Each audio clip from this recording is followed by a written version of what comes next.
एनसीपीच्या कार्यक्रमात चर्चा फक्त एकनाथ शिंदेंच्या गैरहजेरीची. कार्यक्रमाला येता येत नसेल तर प्रतिनिधी पाठवू नका. अजितदादांचा एकनाथ शिंदेंना भर कार्यक्रमात टोला. लोकांना वाटतं मी 2 वेळा मुख्यमंत्री झालो, पण मी 3 वेळा झालो. एकदा 72 तासाचा मुख्यमंत्री मी होतो. सर्वात कमी वेळाचा मुख्यमंत्री असा माझ्या नावानं रेकॉर्ड. एनसीपीच्या कार्यक्रमात मुख्यमंत्री फडणवीसांची टोलेबाजी.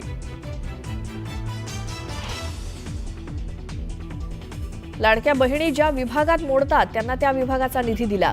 सामाजिक न्याय विभागाचा निधी वळवण्यावरनं अजित पवारांचं प्रत्युत्तर. शिरसाटांचे गैरसमज चर्चेतनं दूर करण्याचं केलं वक्तव्य. पुरंदरच्या कुंभारवळण गावात पोलीस आणि ग्रामस्थांमध्ये बाचाबाची. प्रस्तावित विमानतळाला विरोध करण्यासाठी एकत्र आले होते ग्रामस्थ. पोलिसांनी लाठीचार्ज केल्याचा आरोप.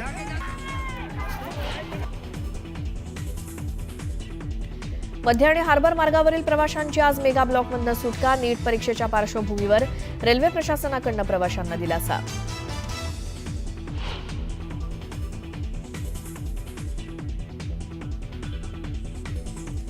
मध्य रेल्वेवरील मोटरबंदनी आजपासून पुकारलेलं ओव्हरटाईम बंद आंदोलन मागे. प्रशासनासोबतच्या चर्चेनंतर निघाला तोडगा. मुंबईकरांना मोठा दिलासा.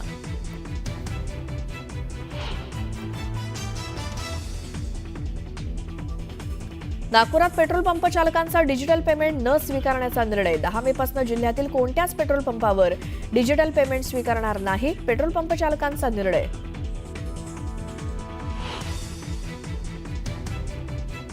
राज्यात पुढचे 3 दिवस वादळी वाऱ्यासह अवकाळी पावसाचा इशारा. हवामान विभागाचा अंदाज.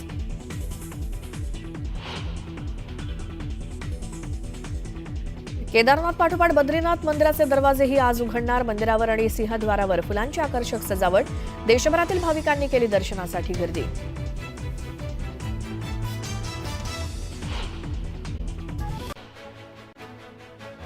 राष्ट्रवादी काँग्रेसनं गौरवशाली महाराष्ट्र महोत्सव या कार्यक्रमाचं आयोजन केलं होतं आणि यामध्ये राज्यातील माजी मुख्यमंत्र्यांच्या सत्काराचं आयोजन करण्यात आलं. मात्र माजी मुख्यमंत्री एकनाथ शिंदेंनी या कार्यक्रमाला गैरहजेरी लावली.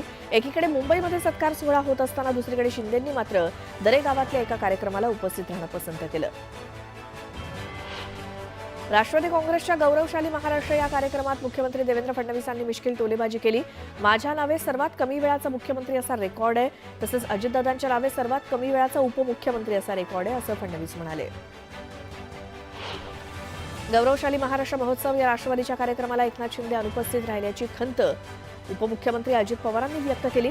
एकनाथ शिंदेंना मी सांगणार आहे, येता येत नसेल तर किमान प्रतिनिधी पाठवू नका. हा 13 कोटी जनतेच्या मुख्यमंत्र्यांचा सन्मान आहे असं अजित पवार म्हणाले. राष्ट्रवादीच्या कार्यक्रमाकडे महाविकास आघाडीच्या नेत्यांनी पाठ फिरवली. या कार्यक्रमात उद्धव ठाकरे सुद्धा उपस्थित नव्हते. यावरनं नारायण राणेंनी ठाकरेंना टोला लगावला. उद्धव ठाकरे मुद्दाम आले नाहीत, परतीचं तिकीट मिळालं नाही कारण यायची इच्छा नव्हती असं म्हणत राणेंनी उद्धव ठाकरेंना पुन्हा डिवचलं. सुरुवातीच्या बॅट्समननं नीट स्कोअर केला तर मॅच सोपी होते. महाराष्ट्राचा पाया यशवंतराव चव्हाण आणि शरद पवारांनी रचला म्हणून देवेंद्र फडणवीसांना चांगले षटकार मारता येत आहेत असं विधान अशोक चव्हाणांनी केलं. अजित पवारांनी कठीण परिस्थितीत राज्याचा गाडा हाकला अशी स्तुती त्यांनी केली. गाळमुक्त धरण, गाळयुक्त शिवार या योजनेचा शुभारंभ दरेगावामध्ये पार पडला. उपमुख्यमंत्री एकनाथ शिंदे आणि अभिनेते नाना पाटेकर यांच्या उपस्थितीत या कार्यक्रमाचा शुभारंभ पार पडला. यावेळी नाना पाटेकरांनी उपमुख्यमंत्री एकनाथ शिंदेंचं तोंड भरून कौतुक केलं. राजकारणामध्ये कोण कोणाचा कायमचा शत्रू नसतो आणि कोण कोणाचा कायमचा मित्र देखील नसतो असं उपमुख्यमंत्री अजित पवार म्हणाले. आम्ही बेरजेचं राजकारण करतोय. प्रत्येक जण पक्षवाढीसाठी प्रयत्न करत असतो. गुलाबराव देवकरांच्या पक्षप्रवेशानंतर अजित पवारांनी आपल्या भावना व्यक्त केल्या. शिवसेना नेते दीपक केसरकरांनी राजकारणातून निवृत्तीचे संकेत दिले. राजकारण हे निवडणुकांपुरतं असतं. पदाला चिकटून राहणाऱ्यांपैकी मी नाही. यापुढे निवडणूक लढवण्याची माझी इच्छा नाही असं विधान केसरकरांनी केलं. त्यामुळे केसरकरांच्या निवृत्तीची चर्चा रंगली आहे. ज्यांना महाराष्ट्राचा मुख्यमंत्री होण्याची इच्छा आहे त्यांना शुभेच्छा द्यायला आम्ही कमी पडत नाही. आमचं राजकारण हे खुल्या मनाचं राजकारण असतं अशा शब्दात अजित पवारांच्या मुख्यमंत्री पदावरील वक्तव्यावरनं जयंत पाटलांनी टोला लगावला.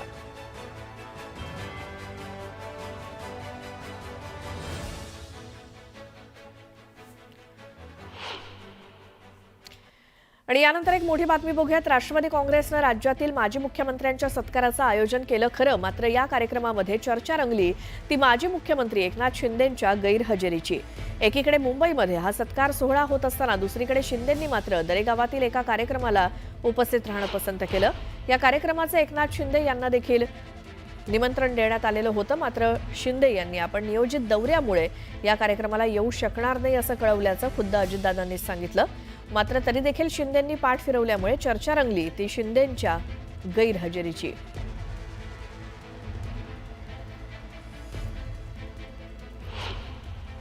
तुम्ही देवेंद्रजींना तसंच आमच्या राणेसाहेबांना, आमच्या अशोकरावांना मी मनापासून धन्यवाद देतो, मनापासून आभार मानतो. परंतु एकनाथरावजींना मी भेटल्यावर सांगणार आहे, एकनाथरावजी आता तुम्हाला येता येत नसेल तर प्रतिनिधी पाठवू नका, नाही आलं तरी चालेल पण तू प्रतिनिधी पाठवू नका.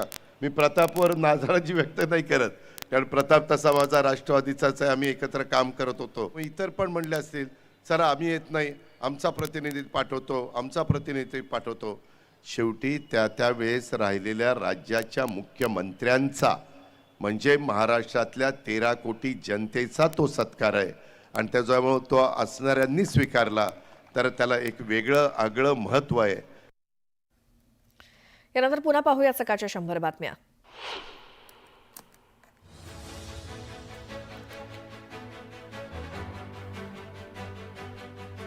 केंद्रीय रेल्वे मंत्री अश्विनी वैष्णव यांनी पनवेल रेल्वे स्थानकाची पाहणी केली. यावेळी त्यांनी विविध कामांचा आढावा घेतला.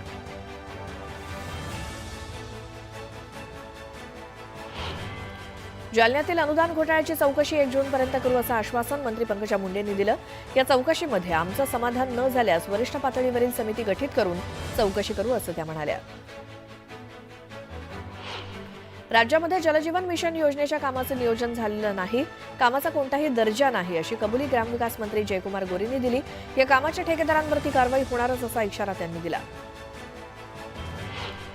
चिपळूणमध्ये उद्योगमंत्री उदय सामंतांनी अधिकाऱ्यांचा चांगलाच समाचार घेतला. कामात दिरंगाई करणाऱ्या अधिकाऱ्यांवरती कारवाईचा इशारा देत रत्नागिरी जिल्ह्यातील विविध विभागांच्या कामाचा मंत्री सामंत यांनी आढावा घेतला. 100 दिवसांच्या कार्यालयीन सुधारणा मोहिमेमध्ये अमरावती जिल्हा नापास झालाय. पहिल्या 5 मध्ये जिल्ह्यातील एकही अधिकारी नाही. पालकमंत्री चंद्रशेखर बावनकुळे वारंवार बैठका घेऊन सुद्धा अमरावती जिल्ह्याला अपयश आलंय. मुंबईमध्ये प्रवास करणाऱ्या लाखो रेल्वे प्रवाशांसाठी आणि विशेषतः नीट परीक्षेला सामोरे जाणाऱ्या विद्यार्थ्यांसाठी आनंदाची बातमी. परीक्षा असल्यामुळे आज मध्य आणि हार्बर मार्गावरती मेगा ब्लॉक नाही. पहलगाममधील दहशतवादी हल्ल्याचा तपास एनआयएनं हाती घेतलेला आहे. यावेळी हल्ल्यादरम्यान हुआवेई सॅटेलाइट फोन पहलगाम परिसरामध्ये वापरल्याचं सुरक्षा यंत्रणांच्या तपासात समोर आलंय. हुआवेई हा एक चीनी कंपनी असून हिंदुस्थानात या फोनला बंदी आहे, त्यामुळे या हल्ल्याचं चीन कनेक्शन असल्याचा संशय देखील वर्तवला जातोय. पहलगाममधील दहशतवादी हल्ल्यानंतर भारत आणि पाकिस्तान यांच्यात संघर्ष सुरू आहे. भारतानं पाकिस्तान विरोधात कठोर पावलं उचलली आहेत. यामध्ये आता जहाजांवर सुद्धा बंदी घालण्यात आली आहे, त्यामुळे भारतानं पाकिस्तानची मोठी कोंडी केली आहे. पहलगाम दहशतवादी हल्ल्यानंतर भारत आणि पाकिस्तान यांच्यातला तणाव शिगेला पोहोचलेला. यातच सीमा सुरक्षा दलाच्या जवानांनी राजस्थानातील भारत पाकिस्तान आंतरराष्ट्रीय सीमेवरनं एका पाकिस्तानी रेंजरला ताब्यात घेतलंय. नवी मुंबई हे महावितरणला राज्यात सर्वाधिक महसूल मिळवून देणारं शहर बनलंय. असं असताना सुद्धा या ठिकाणी सर्वसामान्य नागरिकांना वीज बिल भरून देखील वीज पुरवठा खंडित होण्याच्या प्रकारांना सामोरं जावं लागतंय. पुणे जिल्ह्याच्या तापमानात 2 अंशांनी घट झाली आहे, तर पुढील 4 दिवसात पावसाचा अंदाज वर्तवण्यात आलाय. त्यामुळे पुणेकरांना उकाड्यापासून काहीसा दिलासा मिळालाय. महाबळेश्वरमध्ये 3 दिवसीय पर्यटन महोत्सवाचं आयोजन करण्यात आले. यावेळी मंत्री शंभूराज देसाई यांच्या उपस्थितीत शोभायात्रा काढण्यात आली. मोठ्या संख्येनं पर्यटकांनी हजेरी लावली. मालवणीमध्ये एका कारखान्याला आग लागल्याची घटना घडली. अग्निशमन दलाच्या मदतीनं आगीवरती नियंत्रण मिळवण्यात यश आलंय. सुदैवाने यात कोणतीही जीवितहानी झाली नाही. शिक्षक भरतीच्या दुसऱ्या पात्र उमेदवारांना प्राधान्यक्रम नोंदवण्यासाठी आणखी एक संधी मिळणार आहे. त्यामुळे भरती प्रक्रियेत सहभागी होऊ न शकलेल्या उमेदवारांना पुढच्या आठवड्यात प्राधान्यक्रम तयार करण्याची सुविधा खुली होणार आहे. शिक्षक अभियोग्यता आणि बुद्धिमत्ता चाचणी परीक्षा देण्यासंदर्भातील तरतुदींमध्ये सुधारणा करण्यात आली आहे.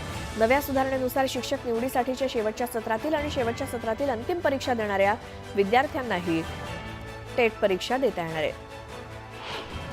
डिजिटल इंडियाला प्रोत्साहन देण्यासाठी ऑनलाईन व्यवहारांवरती भर दिला जातो. मात्र असं असताना दुसरीकडे नागपूर जिल्ह्यातील पेट्रोल पंप चालकांनी डिजिटल पेमेंट न स्वीकारण्याचा निर्णय घेतलाय. 10 मे पासून जिल्ह्यातील कोणत्याच पेट्रोल पंपावरती डिजिटल पेमेंट स्वीकारलं जाणार नाही. पुणे महापालिकेनं यंदा मिळकत कराची बिलं 1 मे पासून पाठवायला सुरुवात केली असली तरी शहरातील 13,590 मालमत्ताधारकांनी एप्रिल महिन्यात कर भरला असून त्यांच्याकडनं 49,06 लाख रुपयांची रक्कम महापालिकेच्या तिजोरीत जमा झाली आहे. केदारनाथ पाठोपाठ बद्रीनाथ मंदिराचे दरवाजे सुद्धा आज उघडत आहेत. मंदिरावरती आणि सिंहद्वारावरती फुलांची आकर्षक सजावट करण्यात आली आहे. बद्रीनाथ मंदिरात दर्शनासाठी उत्तर प्रदेश, दिल्ली, गुजरात, राजस्थान, महाराष्ट्रातलं भाविक दाखल झाले. हरभऱ्याला सद्यस्थितीत हमीभावापेक्षा समाधानकारक दर मिळतोय. काल हरभऱ्याची 17,000 क्विंटलची आवक झाली. जळगाव बाजारात लाल हरभऱ्याला सर्वाधिक असा 9,000 रुपये क्विंटलचा दर मिळाला. राज्यातील बाजार समितीमध्ये गव्हाची 7,356 क्विंटल आवक झाली. त्याला सर्वसाधारण दर 2,703 रुपये प्रति क्विंटल मिळाला. राज्यातील कांदा बाजारात 1,27,000 क्विंटल कांद्याची आवक झाली. यात उन्हाळ कांद्याची नाशिक जिल्ह्यात 71,000 क्विंटल तर सोलापूर बाजारामध्ये लाल कांद्याची 19,000 क्विंटल आवक झाली. राज्यातील बाजार समितीमध्ये तुरीची 19,345 क्विंटल आवक झाली. त्याला सर्वसाधारण दर हा 6,695 रुपये प्रति क्विंटल मिळाला. अहिल्यानगर जिल्ह्याच्या काही भागात 3 ते 6 मे दरम्यान विजांच्या कडकडाटाचा, वादळी वारा आणि हलक्या ते मध्यम स्वरूपाचा पाऊस होण्याची शक्यता हवामान खात्यानं वर्तवली आहे. विजा चमकत असताना किंवा वादळी वारे वाहत असताना झाडाखाली उभे न राहण्याचं आवाहन करण्यात आलंय. हवामान विभागानं वर्तवलेल्या अवकाळी पावसाचा अंदाज नागपूरकरांसाठी 6 दिवसांसाठी खरा ठरल्याचं बघायला मिळालं. शहरातील काही भागात गारपीट तर काही भागात वादळासह जोरदार पावसानं हजेरी लावली.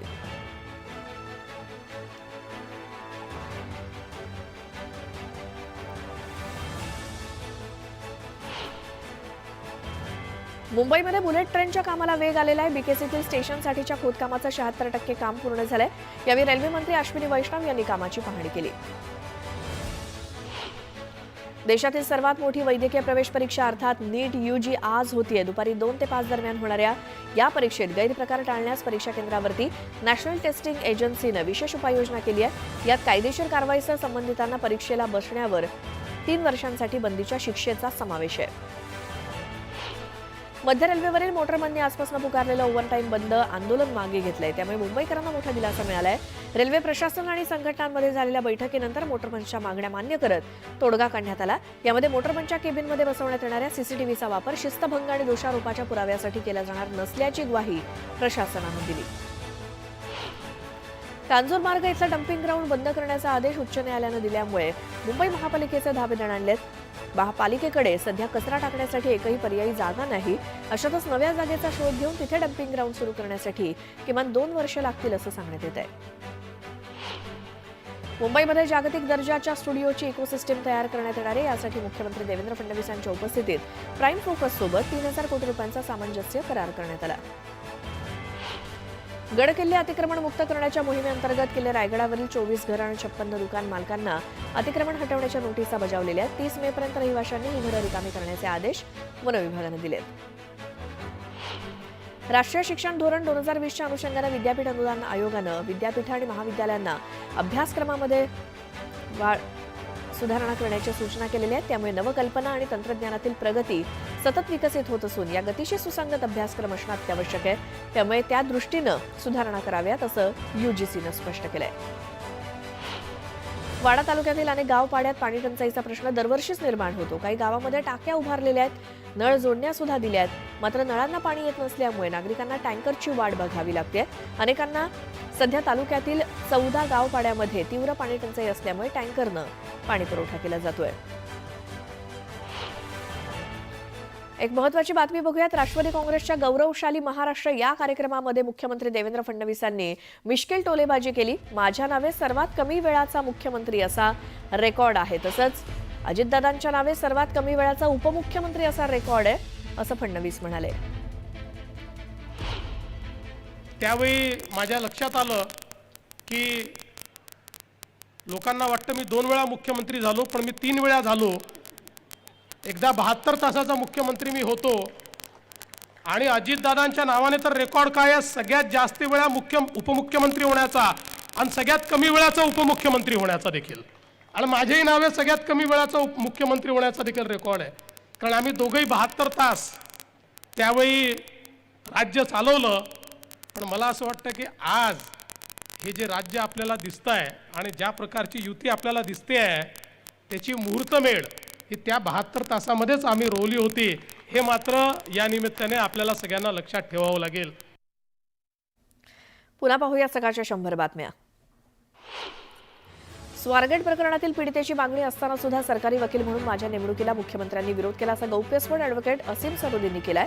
सरकारी वकील नेमण्यामध्ये सरकारकडून राजकारण केलं जात असल्याचा आरोप सरोदेंनी केला. बेंगळुरू ग्रामीण हद्दीतल्या अलवाहल्ली पोलीस ठाण्यामध्ये गायक सोनू निगम विरोधात एफआयआर दाखल झाली आहे. 27 एप्रिल रोजी एका कॉन्सर्ट दरम्यान एका मुलानं कन्नड गाण्याची मागणी केली होती. यावेळी सोनू निगमनं प्रतिक्रिया देत संबंधित मुलाची तुलना पहलगाम दहशतवादी हल्ल्याच्या मानसिकतेशी केली. त्यामुळे आक्रमक झालेल्या कन्नड रक्षण वेदिकेच्या तक्रारीवरनं कलम 352 अंतर्गत गुन्हा दाखल करण्यात आलाय. शिर्डीच्या साई मंदिरातील हजारो सुरक्षा कर्मचारी आणि पोलीस पथक भक्तांची काळजी घेण्यास सक्षम आहेत. त्यामुळे देशभरातील साई भक्तांनी कोणतीही भीती न बाळगता साई दर्शनाला यावं असं आवाहन साई मंदिराचे कार्यकारी अधिकारी गोरक्ष गाडीलकर यांनी केलंय.